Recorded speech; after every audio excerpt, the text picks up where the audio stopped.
Babilônia, 600 anos antes de Cristo. Um rei tirano governa impiedosamente, até que um dia fica cara a cara com Jesus. Muitas pessoas nem sabem que Jesus esteve no Antigo Testamento. Este evento ocorre no livro de Daniel. O evento do livro acontece em Babilônia, uma região governada por Nabucodonosor, que era um orgulhoso e cruel tirano que teve grande prazer em torturar suas vítimas. Ele governou o mundo antigo como um ditador absoluto. Depois de subjugar a Síria, ele voltou sua atenção para o Egito, seu principal adversário na época. Como Judá estava no caminho, seria necessário se livrar dele se algum dia quisesse cumprir sua ambição de governar sobre um grande império. Nabucodonosor emitiu uma ordem para que um número de jovens judeus fossem treinados para servi-lo na qualidade de homens de conhecimento e sabedoria. Daniel, Hananias, Misael e Azarias foram entre aqueles que foram levados cativos. Eles eram conhecidos pelos nomes de Belsassar, Sadraque, Mesaque e Abednego. O rei Nabucodonosor deu a ordem para a criação de uma estátua colossal feita de ouro. A estátua de ouro que Nabucodonosor havia encomendado deve ter sido magnífica. Tinha 90 pés de altura. É possível que o rei tenha planejado isso para que pudesse consolidar seu poder, reunindo todos os níveis de sua corte para uma grande cerimônia. Esses governantes deveriam comparecer à dedicação da estátua erguida pelo rei Nabucodonosor e cair de bruços para adorá-la. Todos que desobedecessem a este comando corriam o risco de serem lançados em um forno em chamas e serem queimados até ficarem crocantes. Todos obedeceram às ordens de Nabucodonosor, pois ele estava determinado a estabelecer-se não apenas como o incontestável líder político da Babilônia, mas também como a autoridade religiosa suprema na cidade. No entanto, 3 dos homens na sala não se prostraram, mesmo que todos os outros o fizessem. Muitas pessoas não conseguem imaginar que a pressão social não foi fácil de suportar. Certos caldeus viram os jovens hebreus em pé entre todos os que se prostraram e correram até Nabucodonosor para relatar isso. O ciúme escorre de suas acusações contra os 3 judeus que haviam alcançado posições de poder, apesar do cativeiro. Porque sua fé os proibia de adorar qualquer deus que não fosse o verdadeiro Deus de Israel, os pequenos funcionários da corte viram uma oportunidade de eliminar Sadraque, Mesaque e Abednego. E eles não perderam a oportunidade de fazer isso. Quando Nabucodonosor descobriu sobre a situação, ele imediatamente voou para a raiva. É surpreendente que ele tenha dado aos acusados uma chance de responder às acusações levantadas contra eles. Isso pode indicar sua consideração por eles, mas não se engane, o rei aceitaria apenas uma resposta de concessão total. Eles tinham 2 opções: adorar o enorme ídolo de ouro ou perecer no fogo. Apesar de seus elogios anteriores ao Deus hebreu, Nabucodonosor acrescentou: quem é o Deus que pode livrá-los do meu poder? A pergunta do rei, como antes, seria respondida eventualmente. Daniel capítulo 3, versículos 13 e 14 diz: ao ouvir isso, Nabucodonosor ficou furioso e mandou chamar Sadraque, Mesaque e Abednego. Eles foram levados para o lugar onde o rei estava, e ele lhes disse: é verdade que vocês não prestam culto ao meu Deus, nem adoram a estátua de ouro que eu mandei fazer? Estes valentes homens judeus desafiaram a ordem direta do rei e colocaram-se nas mãos de Deus. A resposta deles é bastante impressionante. Sadraque, Mesaque e Abednego responderam: ó rei Nabucodonosor, não precisamos responder a você sobre este ponto. Se for assim, nosso Deus, a quem servimos, é capaz de nos resgatar da fornalha de fogo ardente e ele nos resgatará da sua mão, ó rei. Mas mesmo que ele não deixe isso ser conhecido para você, ó rei, que não vamos servir seus deuses ou adorar a imagem dourada que você configurou. Daniel capítulo 3, versículos de 16 a 18. Em outras palavras, eles disseram que preferiam morrer ao invés de desobedecer a Deus. Mesmo que ele decida nos deixar queimar, nós ainda serviremos ao Deus vivo em vez do que seu ídolo morto.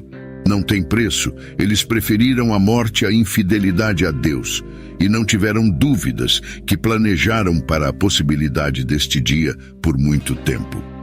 Então, Nabucodonosor ficou cheio de fúria e sua expressão facial mudou para Sadraque, Mesaque e Abednego. Então ele deu uma ordem para que a fornalha deveria ser aquecido 7 vezes mais quente do que habitualmente.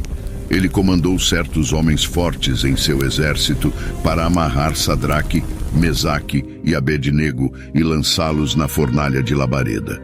Então, esses 3 homens foram amarrados com suas calças, casacos, turbantes e outras roupas e foram jogados no meio da fornalha de fogo ardente.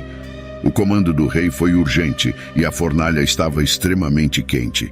A chama do fogo matou os homens que levaram Sadraque, Mesaque e Abednego. Mas esses 3 homens, Sadraque, Mesaque e Abednego, caíram no meio da fornalha de fogo ardente, ainda amarrados. Então o rei Nabucodonosor olhou e ficou surpreso. Ele pulou e disse a seus conselheiros: "Não jogamos 3 homens amarrados no meio do fogo?" Eles responderam ao rei: "Certamente, ó rei."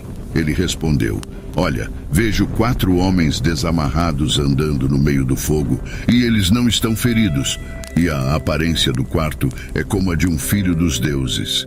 Quando Nabucodonosor viu os homens andando no fogo, ele não só achou incrível que eles tivessem saído ilesos, mas também achou incrível que houvesse 4 deles. O quarto parecia ser um filho de Deus, implicando que ele era o Cristo pré-encarnado.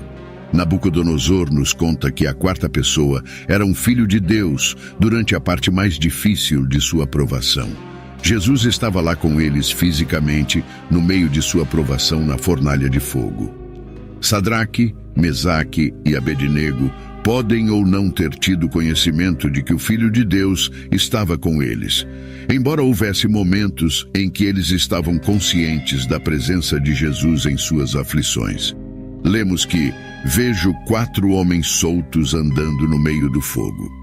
Nabucodonosor também notou que os 4 homens estavam livres enquanto estavam no fogo.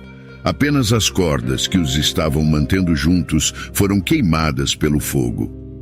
Deus é capaz de surpreender aqueles indivíduos cujos corações estão mais endurecidos, não apenas contra ele, mas também contra seu povo. Aquele que fez a alma pode fazer sua espada aproximar-se dele, até mesmo do maior tirano. A fornalha era grande, de modo que eles tinham espaço para andar.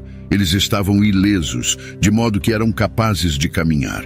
Suas mentes estavam tranquilas, de modo que foram capazes de andar como em um paraíso ou jardim de prazer. A resposta para isso é sim. Eles não estavam se esforçando para sair, encontrando-se ilesos. Em vez disso, eles andaram despreocupados no meio das chamas, acreditando que o mesmo Deus que os protegeu no fogo também os livraria dele. Nabucodonosor cometeu o erro de pensar que era o ser mais poderoso do mundo, mas aqui ele conheceu o ser mais poderoso do que ele. Que efeito isso teria sobre ele? Ele ainda tinha confiança para exigir que outros o adorassem, como se ele não tivesse visto nada? Então Nabucodonosor se aproximou da porta da fornalha ardente e disse: Sadraque, Mesaque e Abednego, servos do Deus Altíssimo, saiam daí e venham aqui. Então vieram Sadraque, Mesaque e Abednego do meio do fogo. Os capitães, governadores e conselheiros do rei se reuniram ao redor dele e viram que, quanto a esses homens, o fogo não teve nenhum efeito sobre seus corpos.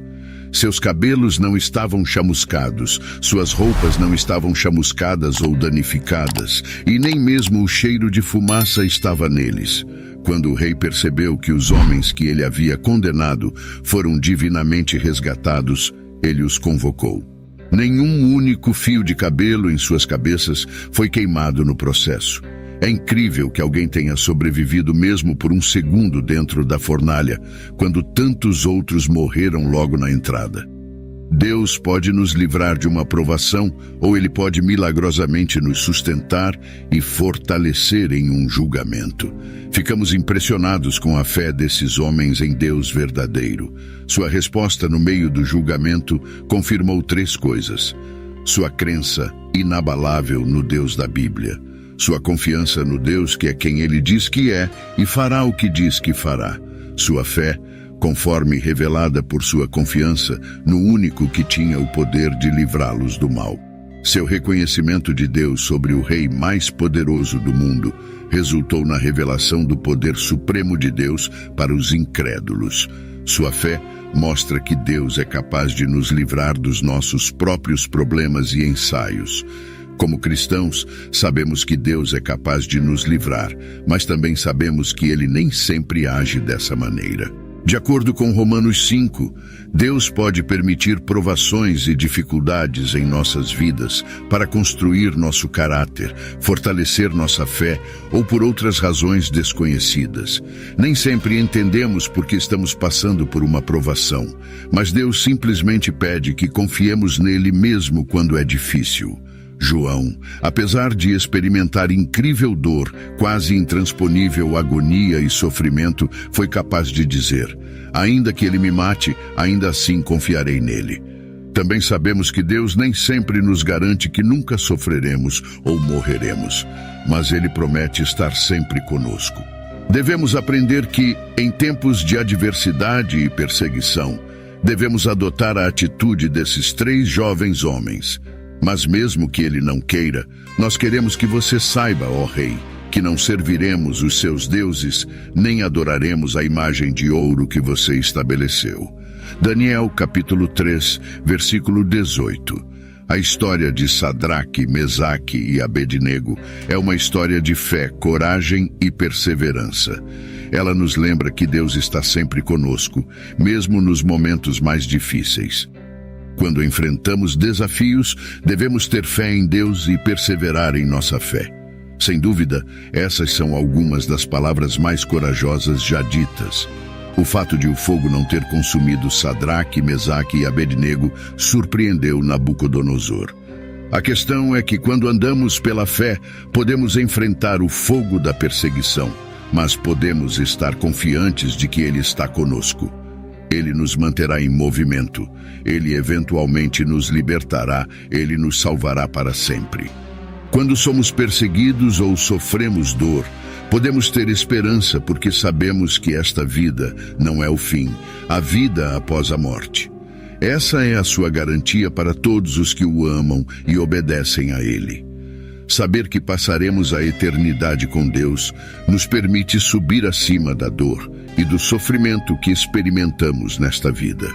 Durante séculos, crianças e adultos foram cativados pela incrível história de Sadraque, Mesaque e Abednego, 3 jovens que enfrentaram o poderoso rei Nabucodonosor. As ações de Sadraque, Mesaque e Abednego no livro de Daniel representam uma resposta que é comum em nosso tempo: a desobediência civil. Isso implica oposição pessoal proposital a um decreto governamental que viola os padrões de Deus. Estava claro que o rei nunca seria o mesmo novamente. Ele abandonou o Deus que havia adorado em favor do Deus do povo que ele havia anteriormente perseguido. Exaltou ao Senhor e insistiu que seus súditos não adorassem ninguém além do Deus Todo-Poderoso. Líderes piedosos devem pedir ao Senhor para mostrar-lhes vislumbres regulares de seu poder e glória. Quando ele faz isso, torna-se muito mais simples para canalizarmos nosso zelo em servir ao único Deus que realmente existe. Daniel, capítulo 3, versículos de 28 a 30 diz: Nabucodonosor respondeu: Bendito seja o Deus de Sadraque, Mesaque e Abednego, que enviou seu anjo e resgatou seus servos que confiaram nele e nele confiaram. Eles violaram a ordem do rei e entregaram seus corpos, em vez de servir ou adorar qualquer outro Deus, além de seu próprio Deus. Portanto, decreto que qualquer pessoa, nação ou língua, que falar qualquer coisa ofensiva contra o Deus de Sadraque, Mesaque e Abednego, será cortada em pedaços, e suas casas serão feitas um monte de lixo, porque não há outro Deus que seja capaz de salvar desta forma. Então o rei fez Sadraque, Mesaque e Abednego prosperar na província da Babilônia. Jesus é mencionado algumas vezes no Antigo Testamento. No entanto, ele não é referido por esse nome, nem aparece da mesma forma que aparece no Novo Testamento. No entanto, ele está presente no Antigo Testamento. A presença de Cristo no Antigo Testamento é enfatizada em toda a Santa Escritura. Jesus Cristo validou o fato de que o Antigo Testamento contém referências a ele em João capítulo 5, versículo 46. Depois de ser confrontado por um grupo de autoridades religiosas, Jesus explicou que o Antigo Testamento fala sobre ele. Se você acredita em Moisés, você também acreditaria em mim, pois ele escreveu sobre mim, disse ele. De acordo com Jesus, a obra de Deus com o homem desde o início dos tempos todos apontaram para ele. Outra vez, quando Jesus mostrou que ele está no Antigo Testamento, foi no dia de sua ressurreição. Segundo alguns relatos, mais de 300 profecias do Antigo Testamento apontam para Jesus Cristo e foram cumpridas por ele em sua vida na terra. Estes incluem profecias sobre seu nascimento único em Isaías capítulo 7, versículo 14, seu nascimento terreno, ministério e até mesmo a maneira como ele morreria. Jesus chocou o estabelecimento religioso quando se levantou na sinagoga de Nazaré e leu Isaías 61, concluindo com o comentário: "Este texto foi cumprido em vocês hoje." Lucas capítulo 4, versículos de 18 a 21. A vida de José é outra que parece modelar a vida de Cristo. Muitos eventos históricos do Antigo Testamento dobram como símbolos do que Deus faria no futuro através de Cristo. Por exemplo, Deus chamou Abraão para oferecer seu filho Isaque como sacrifício. Abraão pronunciou estas palavras proféticas em resposta à pergunta de Isaque sobre um cordeiro. O próprio Deus proverá o cordeiro para o holocausto, meu filho. Jesus não é mencionado apenas no Novo Testamento. Ele também aparece em várias passagens do Antigo Testamento. Jesus é o Messias prometido por Deus. Poderíamos dizer que Jesus é a razão da Bíblia. Ele é a palavra viva. Toda a Bíblia é um farol que nos aponta para a oferta de Deus de reconciliação, a esperança do perdão e vida eterna através de Jesus Cristo, nosso Senhor. A história de Sadraque, Mesaque e Abednego é uma história de fé, coragem e perseverança. Eles nos ensinam que quando somos fiéis a Deus, mesmo quando isso significa enfrentar a perseguição, Ele sempre estará conosco. Essa história é também um tipo de Jesus Cristo. Ele também foi fiel a Deus, mesmo quando isso significava enfrentar a morte. Ele foi crucificado por seus inimigos, mas Deus o ressuscitou dos mortos. A história de Sadraque, Mesaque e Abednego é uma inspiração para todos nós. Ela nos lembra que devemos sempre ser fiéis a Deus, independentemente das circunstâncias.